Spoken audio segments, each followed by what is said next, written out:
yawe mieu Simba cho murole Uza mpangi taliki kuti tako Pena masterpiece man Future balance ndini Anga basi sina Ulani Kuvaya chontiyo ya ive ya kwana Chikafu cha ive Chabanika chichoka cha ive cha kwana Bamwe wongoti masawira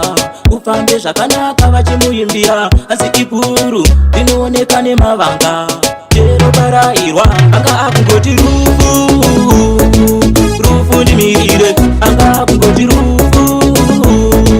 Rufu ndimirire Handisatenda na mata vana vangu Vanosarawo nani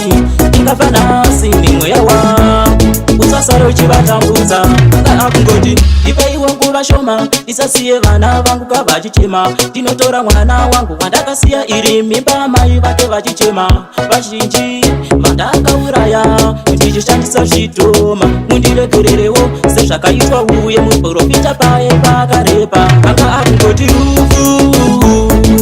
Rufu ndimirire Anga akungoti rufu Rufu ndimirire Handisatenda na mata vana vangu Vanosarawo nani Ndikafana sini mweya wangu Usasaro chivatambudza Anga pasisina Ulani Kuvaya chotiyo ya ive ya kwana Chikafu cha ive Chabanika chichoka cha ive cha kwana Vamwe vongoti masawira Upambe zvakanaka vachimuimbira Asi ipuru Vinoonekane mavanga Chero parairwa Anga akungoti rufu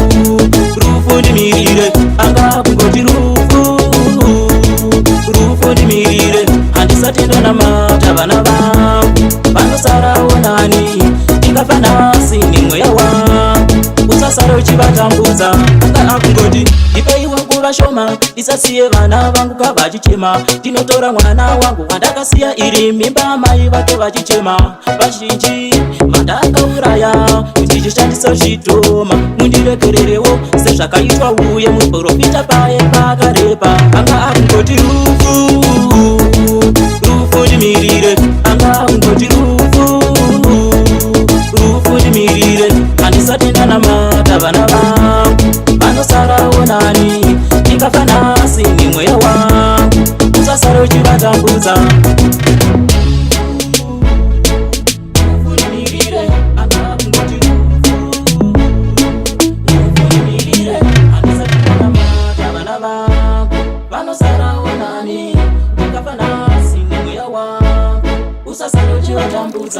It's Cash Lips today.